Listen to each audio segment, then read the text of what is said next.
دیمەنەکە لێرە جیاوازە، دەکرێت ناوی بنین میوانداریەکی غەمگین.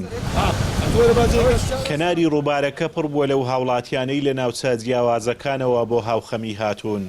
هەرچەندە ئازارەکە گەورەیە، بەڵام ئەم هاوسۆزیە تاقە سێبوریە بۆ ئەوانەی چاویان لەسەر ئاوەکەیە و گوێیان لای هەواڵێکی دۆزینەوەی تەرمی ئەو سێ منداڵ و هەرزەکارەیە کە 2 ڕۆژە لە ڕووباری گەلی عەلیبەگدا بە دوایاندا دەگەڕێن.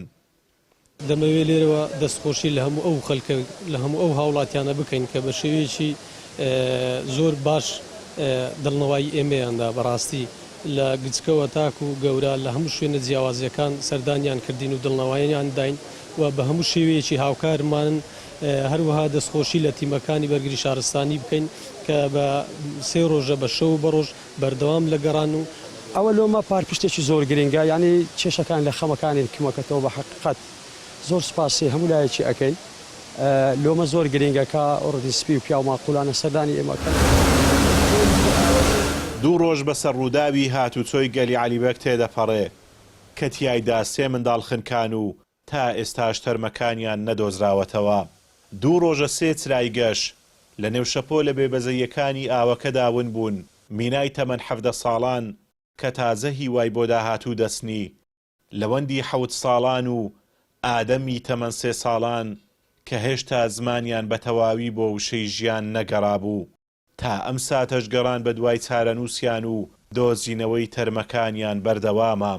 و جێگای دەستخۆشیە بەڕاستی کە کارە ساتێک ڕوئەدا خەڵکی ئەو دەڤەرە خەلیفان و سۆران و دەوروبەر و هەمووی بەشدار الحەمدولیلا ئەوەش ئەگەڕێتەوە سەر یارمەتیدان و تەعاون و کە لە ڕوحی ئیسلامەوە هەرە قۆڵێ بەڕاستی ئەو شتەکە هەر موسڵمانێک کارە ساتێکی بەسەردادێ هەمویان دڵتەزێن و پێیان ناخۆشە. ئێمە وەکو دانیشتوانی خەلیفان هاتینە هاوخەمی خۆمان دەردەبرن لەوە و کارە سادەی کە لە سنووری ئێمە ڕوویدایە هاوخەمین هەم بەشین لە پرسەکەیان ئینشاءڵڵا.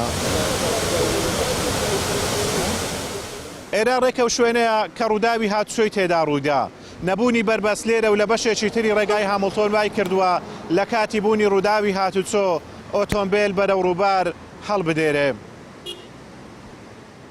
ئیتر کاتی ئەوە هاتووە لە بڕی ژماردنی قوربانیەکان چارەسەرێکی ڕیشەیی بۆ ئەم ڕێگایە بکرێت تا چیدی کە خەمساردی لایەنەکان و بێباچی شۆفێران خەندەی سەرلێوەکان لە نێوشەپۆ لە بێبەزەیەکاندا ژێر ئاو نەکات. ئازادۆمەراوەی کەناڵی ئاسمانی پەیام، گەلی عەلیبەگ لە ئیدارەی سۆران.